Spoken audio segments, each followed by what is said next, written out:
Hello，大家，今天有点咳嗽，喉咙有点痒，然后呢，打算用这个 test kit 测试一下，跟大家看一下怎么用吧。看一下这个盒子里面有什么，有一个这个是什么东西，然后一个棉签，还有一个是这个东西。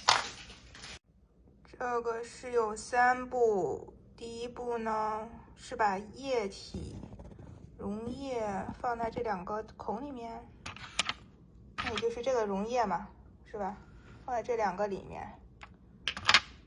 然后用这个蘸一下，然后这就出来一个。这个蘸你的，捅你的鼻子和这个是这个 ，OK。捅完了泡到这个液体里面去。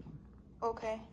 先取6滴液体放到这个小孔里面，每个小孔是有6滴，然后呢，在左右鼻孔取样，插进去深一点，然后不停的打喷嚏，然后这样子混合均匀以后呢，在表面的测试纸上面呢抹3次，然后呢停留15秒钟左右呢，然后就可以看到有1根线还是2根线，2根线呢是阳性，1根线是阴性。